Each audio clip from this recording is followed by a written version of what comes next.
latest episode of the Nashville Fitness Podcast. Today we're hanging out with Zach Henderson, kettlebell aficionado, and all kinds of great info, as well as he's got a background in powerlifting, and looking forward to a conversation today on all those good things. So Zach, thanks for joining us, man.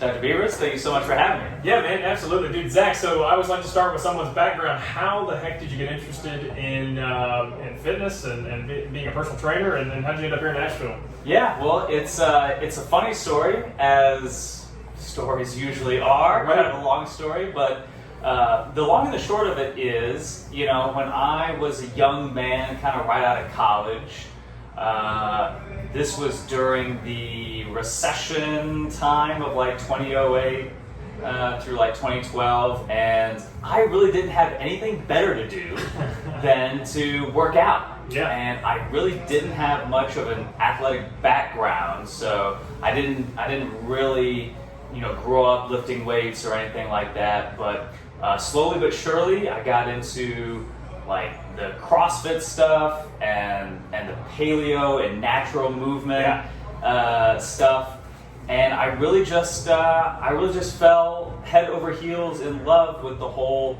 concept and idea of training. Mm-hmm. So it's kind of interesting because most folks they grew up training, they grew up as far as working out and things like that. It's interesting that you kind of got it a little bit later, but then you just obviously went right for it afterwards. Yeah, I think fitness comes into people's lives at the right time. Absolutely. Sometimes that's when you're 9 years old. Yeah.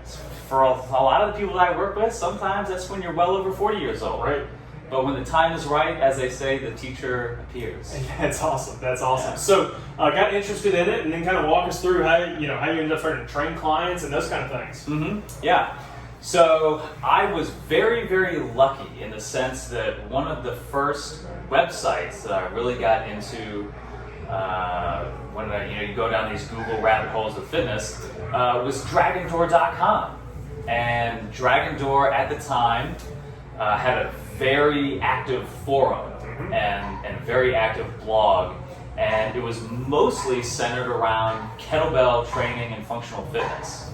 So that was one of the things I really did a deep dive on. Cool. Was the whole kettlebell side of things. Yeah. Why were you drawn towards that over other things? Was that just big on the forum, you think, or were you just drawn to it naturally? I'll say it was probably pretty good marketing and pretty good messaging. It was a message that spoke to me.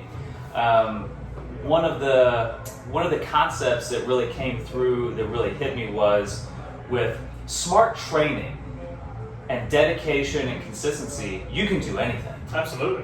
And that sounds cliche, that sounds, a little airy-fairy, but this whole methodology of training it felt pretty new at the time, that with, you can be mobile, you can be strong, you can be athletic, you can be muscular, you can have all these things. You can mold your body into whatever you want, as long as you use the right approach. Right, it's true. Right, and have the right background. You got somebody coaching you along the way, or you're doing your own research as far as nutrition and working out and periodization and all the things along the way. So that's cool, man. So obviously you did your own deep dive. You started getting interested in this stuff, and I think that's where your passion starts coming in, where people's true understanding of all this stuff, right? I mean, that's the same thing for me, right? If I do a deep dive on something, I'm more interested in knee pain for the day, and I do a deep dive, and suddenly you're invested in it, you learn quite a bit. So did your own deep dive, and then kind of walk me through. I know you've worked with some pretty interesting folks along the way, to Great Cooks bunch and the like. So tell me about some of that. Yes. Well, the funny story there was, again, along with dragondoor.com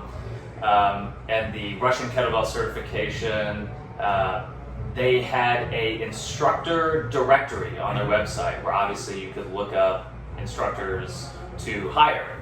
So I grew up basically in the middle of nowhere. Chatham, Virginia, Southwest Virginia. Never heard of it. Yeah, of course you have. So I got on the Dragon Door directory on a whim. Cool. And put in with the parameters a 75-mile radius, instructors near me. And one name came up, and that was Dr. Gray Cook. It's crazy. And I had no idea who he was. So I was like, this is a guy who can teach me kettlebells. So I shot him an email, and I said, hey, can you train me?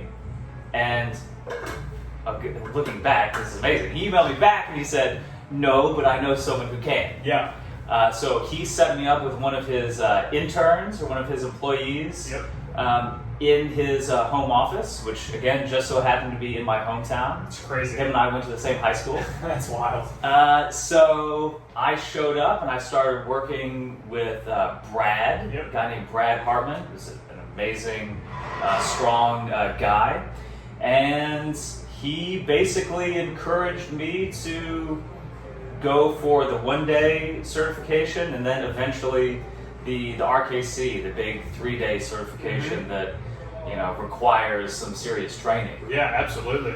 Yeah, so for those of you who don't know, Great Cook's the man. I mean, FMS, all this other stuff that has kind of been just foundational to fitness, and even in PT world, I mean, FMS, SFMA, some of this other stuff that's important for how we diagnose and really look at someone's movement. So it's incredible that it just so happens one of his proteges is in your neck of the woods and was able to learn really straight from the horse's mouth in that regard. So tell me about the kettlebell cert and what some of the things you learned, or some of the things that you were like, man, I didn't know about this before, and because there's a lot more that goes into it than just picking a kettlebell up and swinging it and throwing it up over your head. Yeah. That's how people end up with bruised wrists and everything else, yeah. right? Well, it's funny, and again, going back to the work of Great Cook, I'm very lucky in the sense that my foundational experience in training was so influenced by the FMS and the whole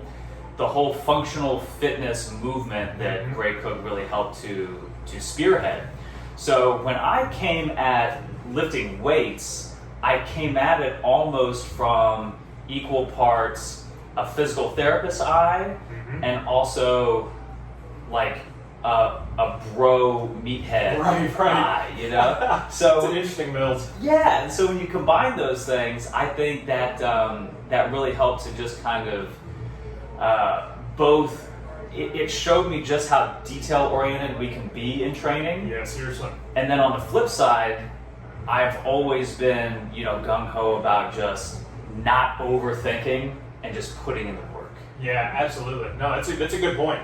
It's kind of cool though that you, again, I think that's what separates you amongst others, is that you do have this foundational background to actually analyze someone's movement and say, hey, this is a fault that we need to correct, or hey, there's times when hey, I'm trying to put some weight up, and obviously we want to be able to do that as well. But I love that you've kind of got this meddling of backgrounds that have kind of come together and really, man, I bet you could.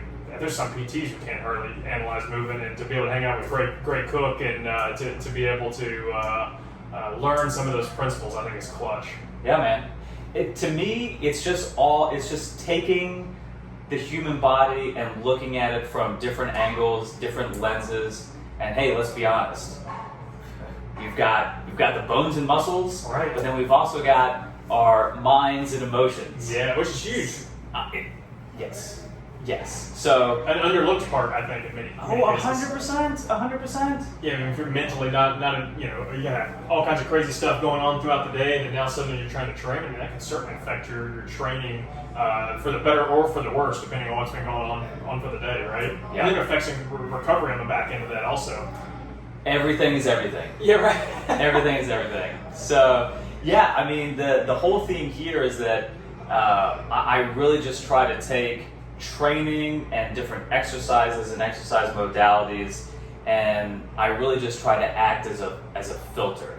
I try to take as many perspectives as I can, and like the Bruce Lee quote, I hold on to the things that intrinsically make sense and that seem to work for myself and my clients, and a lot of the stuff that goes over my head I save for another day. Yeah. Or I throw in the trash. Yeah, so absolutely. That's the idea. I think it's cool too that you, like, again, you're not trying to fit everyone into a box, right? Like, not trying to, I think some people get boxed in with, hey, this is how I train and this is what we do. I think it's important that you're saying, hey, I'm trying to look at someone's movement. I'm trying to, again, not fit them to do exactly what I want them to do, but meet them where they are, right? I think that's a pretty cool mindset, a pretty cool approach. Yeah, man. So training's all about. Yeah, I love it. So why did you even get interested in kettlebells? You know what I mean? I know that you've ended up getting this cert, and now you do a lot of good teaching workshops and stuff on this stuff. Yeah. Why kettlebells? Well, kettlebells, again, going along with this theme of just looking at the human body through different lenses, looking at training through different perspectives. The kettlebell is just so, it's the name of the book. It's simple and it's sinister, right? You can just do a super duper deep dive into every fundamental human movement with the kettlebell. And without the kettlebell. It's not that it's the end all be all, but as a singular tool that can just be used in so many different ways with so many different people, it's really hard to beat.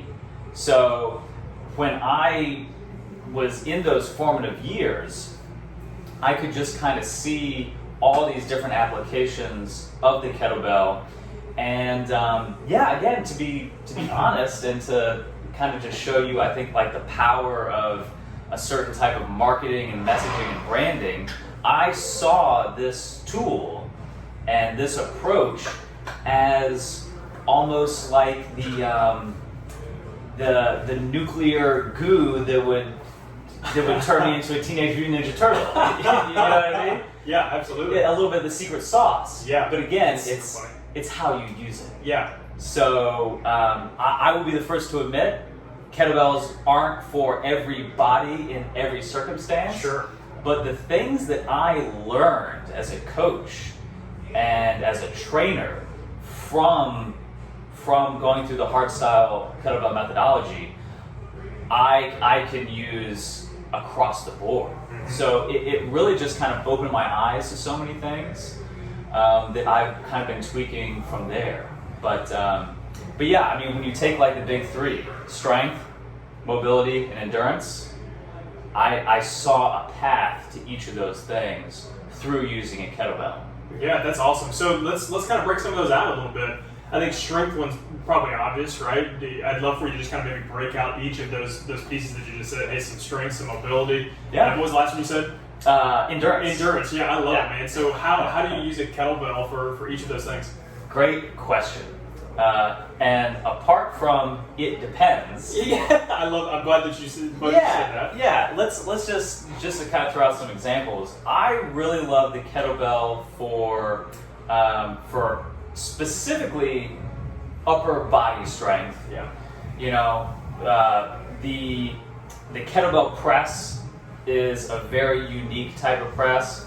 It works the shoulders and the rotator cuffs in a very unique way. The bottoms up kettlebell press is money. I use it every day. It's money. I would say outside of the swing, the bottoms up kettlebell world is like kind of the best application 1,000% of the tool. Yeah, I literally use it every single day. If I've got a shoulder patient, you can almost bet that they're doing bottoms up presses and holds. Yeah, I mean bottoms up style. It's just great.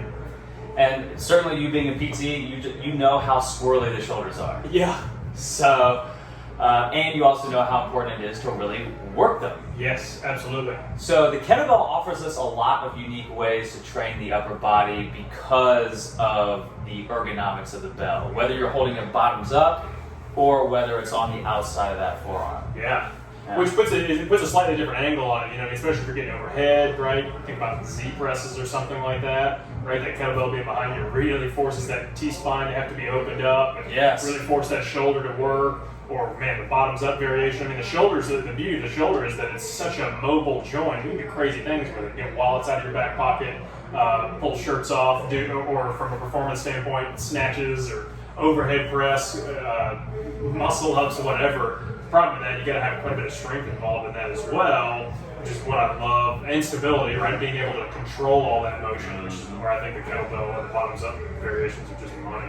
Yeah. Cool. So talk about mobility a little bit. What do you how do we use mobility with kettlebell? Well, of course, mobility is it goes hand in hand with strength. Right? So you again, without going too far down the rabbit hole of flexibility versus mobility. Yeah. The way that I like to look at it is mobility is your strength applied Killed it. in as far of an angle as you can manage. You know, that could be a measure of mobility, so Yeah. to speak. And more is not always better. Spot on again. More is not always better. It's important to be functionally strong and functionally mobile as appropriate. And of course, that's a big "it depends" conversation. Sure it is. But yeah, I mean, again, if we're just harping on the upper body or the shoulders, the Turkish get-up is an amazing mobility / strength exercise. Because really, what you're doing is when you're moving through the Turkish get-up sequence, you're moving from this closed horizontal press, and then as you go through the entire movement, you end up in a vertical press. Yeah. And if you're doing arm bars along the way, if you're doing, bent press or crooked arm bars along the way, you're essentially working this entire range of motion. Yeah. But The with entire shoulder arc. the entire shoulder arc, but you're not even moving the arm. You're moving the rest of your body underneath your arm. Yeah, which is an important principle in PT. To get into a bit of a deep dive on that, it's like, man, not only do we have to be able to move the shoulder on the body, but being able to control a shoulder as your body is moving as well. I mean, it's foundational to so much stuff that we do, and to protect and bulletproof the shoulder long term. So, man, you're hitting the nail on the head. I love it. Yeah, and just a very quick point on mobility of the hips, let's say. Yeah, The goblet squat. money. The goblet squat is money. Really, if you have a deep, functional, strong squat, what else do you really need for hip mobility? I mean, Yeah. you can do a lot of fun stuff, and I do. Yeah, But when you're talking about what's going to help you get to 90, 100 years old, it's getting up and off the toilet, Yeah, it's getting seriously. up and off the bed, Right. or The up couch and off car, the yeah. floor or the couch or the car. And what does that all come down to? 90 degrees, or ideally a little bit deeper of, hip flexion and Yeah. being able to stand up. yeah, And the goblet squat is just one of the easiest ways to get into that position with load. And as we know, load is instructional, and load is not only important for strength, but it's also important for mobility. yeah. I'm gonna have to give you an honorary PT degree, I think, because I mean, this is like all the principles that I coach on and talk about with my patients just about every single day. I love what you said. Like, we don't have to overcomplicate mobility. Everyone wants to get fancy, and we want to hit 90-90 drills, and we want to hit functional range conditioning type stuff, and get wild and crazy with it. And while yes, there's merit in those things. Yes, they can be used. Yes, they're good. And I'm even guilty of this sometimes too, right? Banded hip distractions and all this other stuff. We want some perfect drill. Dude, I'm telling you, man, like, simple tempo goblet squats are just an incredible way to load into someone's squat mobility, teaching them to squat deeper. I even use like prying squat variations, right? So goblet squat, get down, hang out at the bottom, pry the hips open, pry the ankles open. It's crazy. If you want to squat deeper and you want to squat and have less pain, like, dude, spend some time in the bottom of a squat. And a kettlebell offers a unique way of doing it. Do you ever do any like offset, right? Like kind of goblet squat press and holds and things like that? Oh, absolutely, man. Yeah, I mean, talk about that a little bit. Well, I tell you, again, it's hammering on the fundamentals, it's keeping it basic, but listen, when you've been working with a kettlebell every day with yourself and your clients for years on end, you just start coming up with Any variation. funky variations. So the squat is obviously something where there's a lot of room for interpretation. Sure. So a few of the things that I really like to do, like with the squat, are, you mentioned the prying. Yep. So pushing the knees out. Also doing a little isometrics at the bottom. Yeah. So shoving the knee with that elbow and actively driving the knee in. Love it. Against, and then actively driving the knee out. Nailed it. So again, working on the Contract, relax type stuff. contract, relax, innies and outies at the bottom. I call these heartbeat Yeah, squats. that's cool. Yeah, I love it. Bringing the weight out at It's a the cute bottom. name. Maybe I need to start calling them that. Yeah, man. Yeah. And hey, you know what? You've got a growing baby at home. I do. You pick up your baby.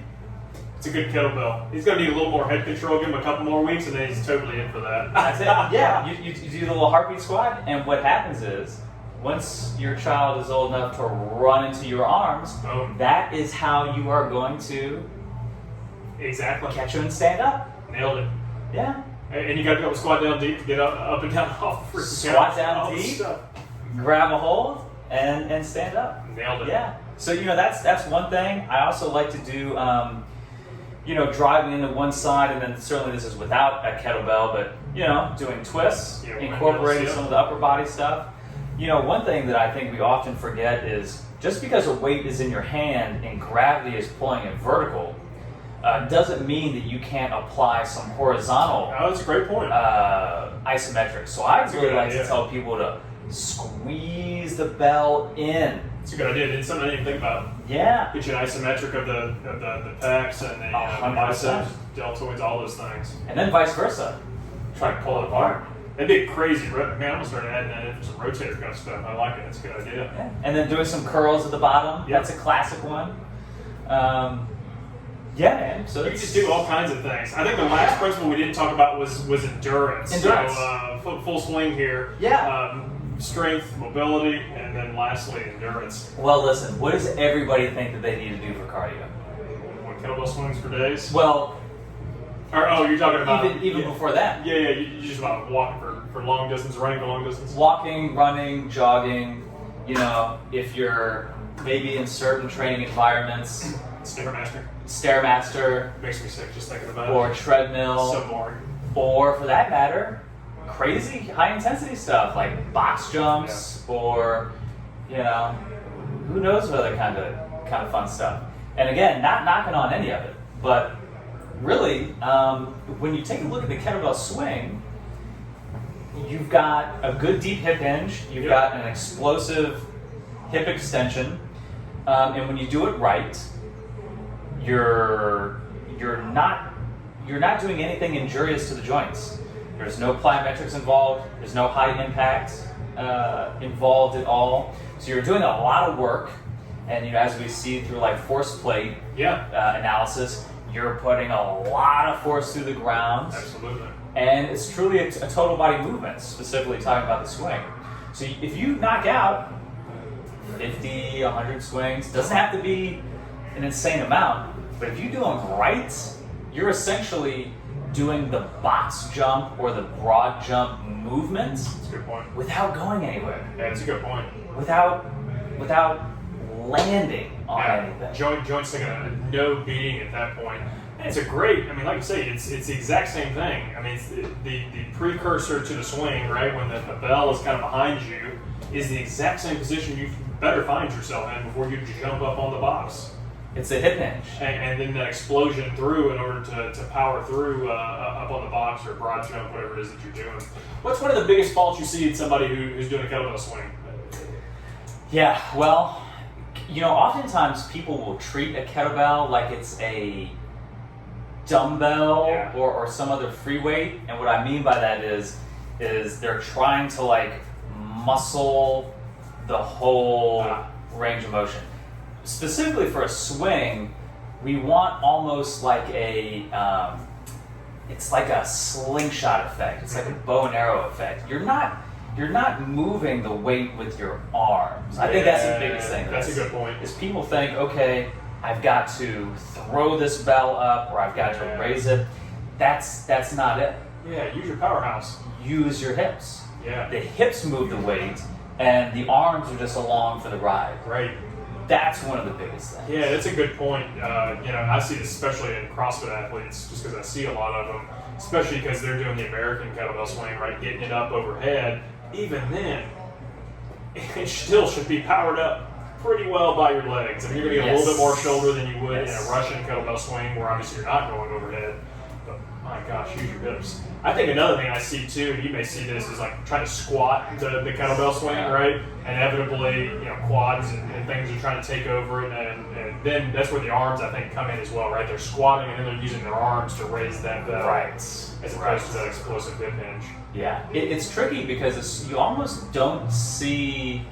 Maybe with the exception of something like a med ball toss like behind your head, you don't really see many exercises where like the arms are not really involved at all. Well, you start getting into Olympic lifting, which is beyond the scope of my expertise. But yeah, learning the difference between moving a weight with a squat.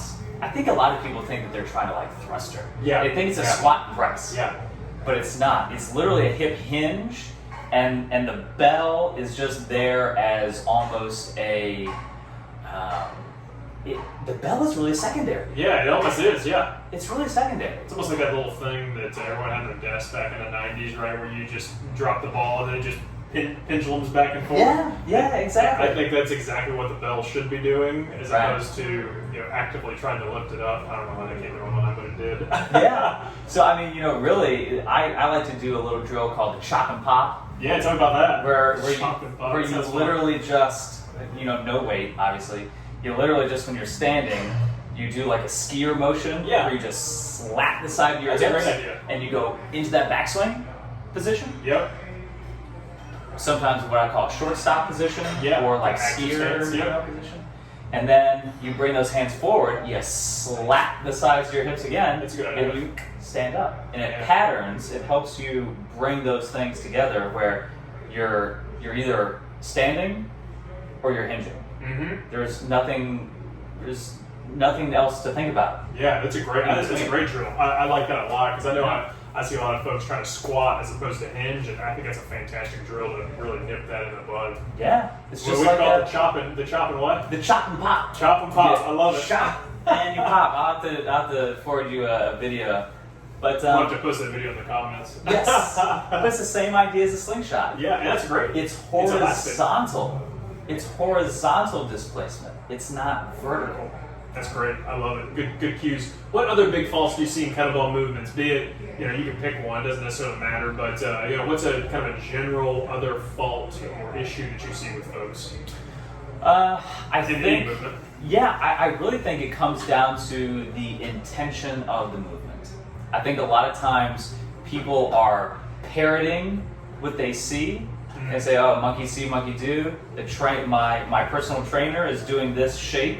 Let me mimic this shape. That's not it. That might take you to a certain point, but ultimately, I think this is very much a challenge for the coach, is conveying to a person what should be going on internally. Yeah.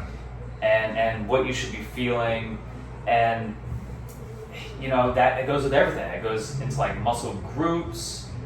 Sometimes as functional strength coaches, we like to dog on the whole bodybuilding, feeling a certain muscle idea. But there's a lot of merit to that. Yeah, sure there is. I agree with that. If you're swinging a kettlebell, you don't necessarily have to, but you should be able to internally activate and squeeze and use your hamstrings and your glutes to the point where after 3 to 5 swings, your rear end should be burning. Yeah, oh, absolutely. Burning. And if you can do that on command, that's great. You don't have to push that hard all the time. But if you don't know how to, quote unquote, overemphasize the glutes or the hamstrings, that's an issue, because otherwise you're just parroting the movement. So I think whether that's something fast and ballistic like a kettlebell swing or a snatch, or whether that's something slower like a press or a squat, you need to have an intention with every rep. Yeah. Where is your intention going? What is squeezing? What is relaxed? What is working? Your breath. There's so much that goes into it. But I think that's the main thing. And of course, that's a big concept. Sure. But you must have an intention with every repetition.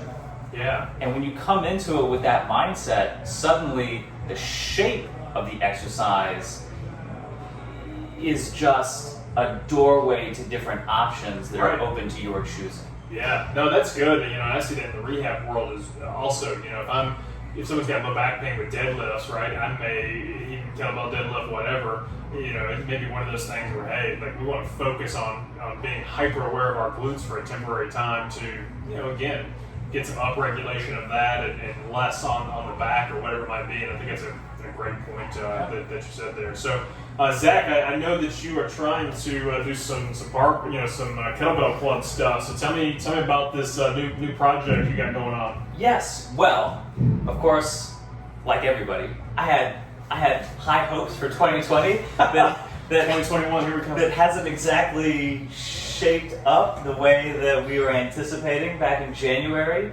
But yeah, so all that to say, I think training with kettlebells and body weight in a small group environment outside is just a really cool thing, And I haven't.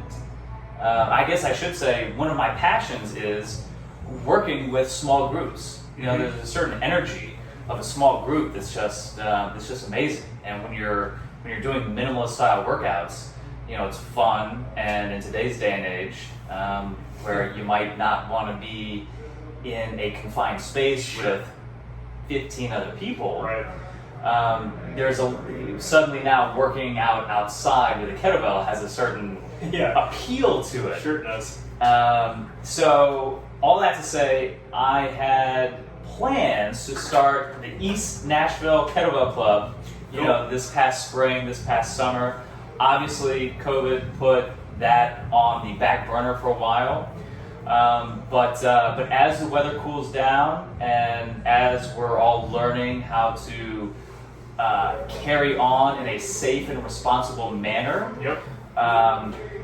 here in the fall, I am getting together a small group that ideally will be working out in the parks around Nashville with just a couple of kettlebells. So that remains to be seen exactly what that schedule and what that will look like. But that is a pet project of mine that I've been putting off for a long time that I hope to get some kettlebell nerds together and start building up the kettlebell scene a little bit. I love it. That's cool, man. That's great. I also, much like myself, I've got a passion for teaching, and I know you do as well. I know you're trying to get out and about to places and do some teaching opportunities as well. So tell us about what that might look like, from a workshop / seminar standpoint.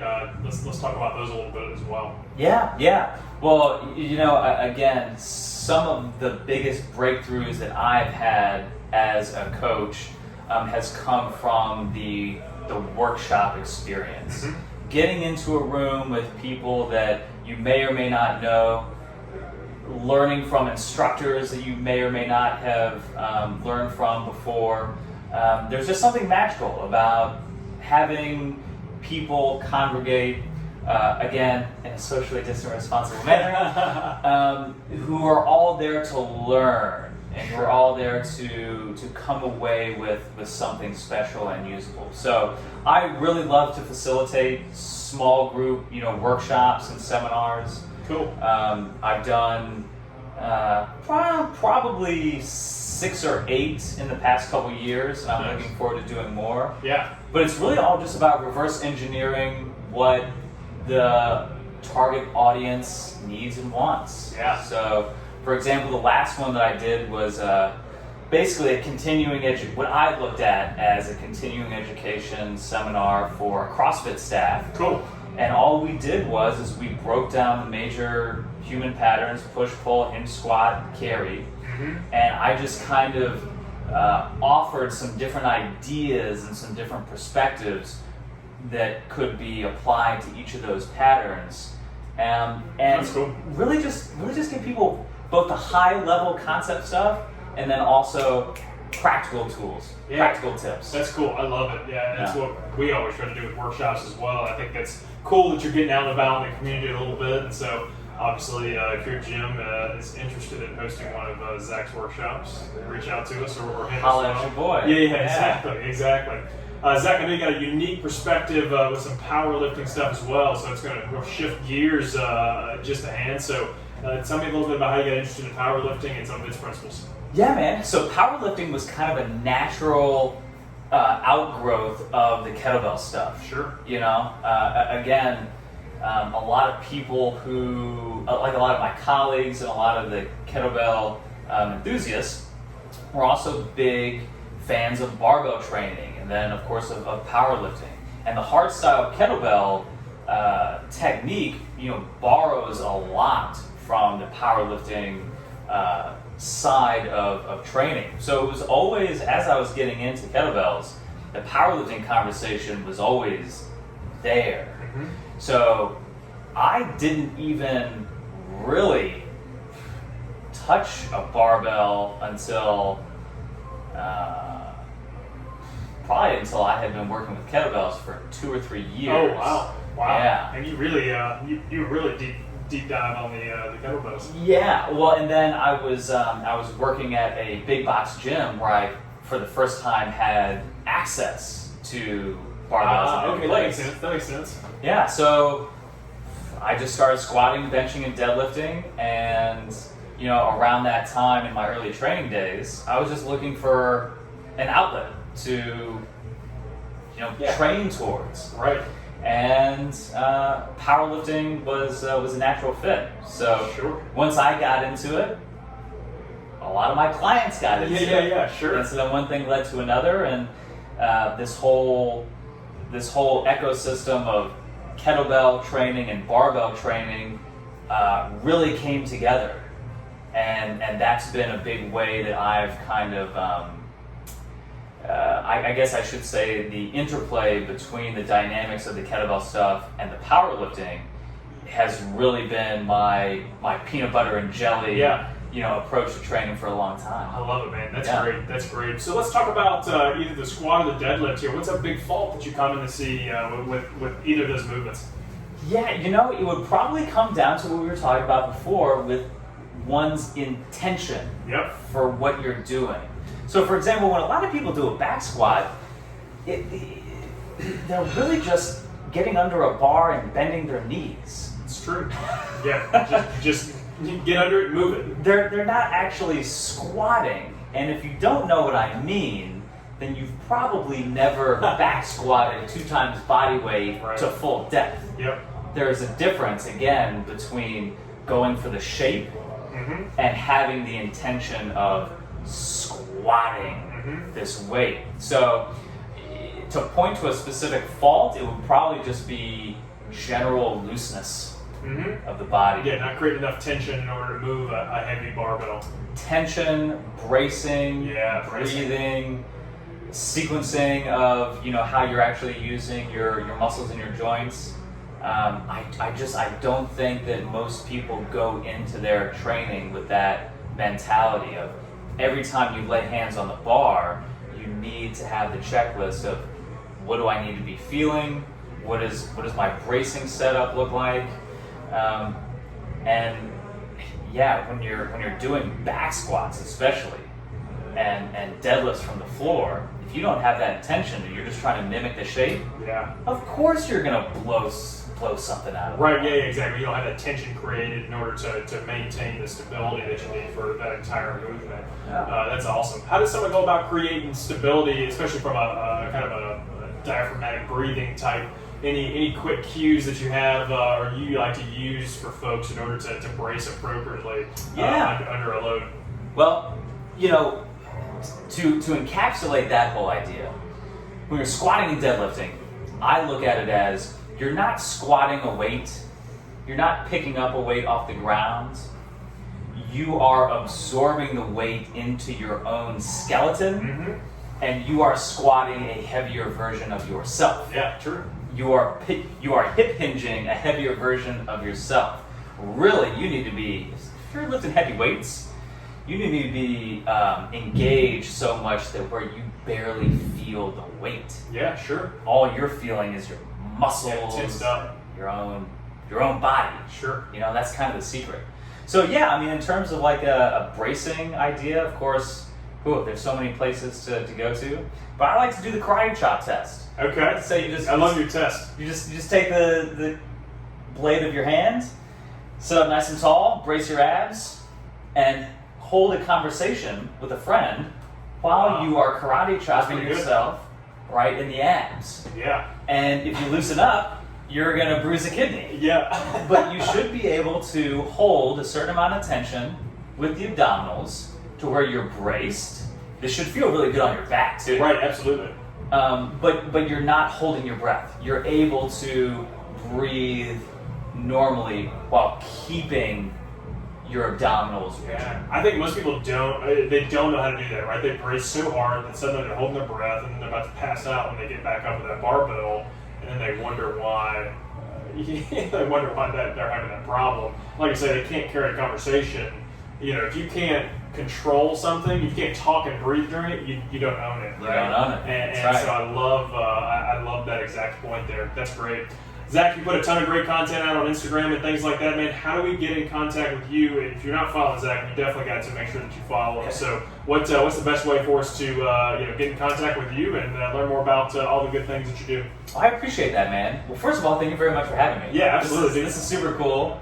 And I think what you're doing is great. I appreciate that. Both on your side as a PT and what you're doing here with the podcast and for the Nashville scene. I think it's great. I appreciate that, brother. Yeah, so you keep it up. Instagram is probably the best way to find me. You can find me, it's just my name, Zach Henderson, Z-A-C-K, Henderson _ that's me on Instagram. And yeah, I also have an email newsletter. You can sign up for that via my bio link in my Instagram. Cool. If anybody even uses web browsers anymore, One of those. you can also find me at zachhenderson.com. Cool. I love it, man. That's great. Keep putting out the great content. And thanks for your time, brother. Thank you, dude. Appreciate you.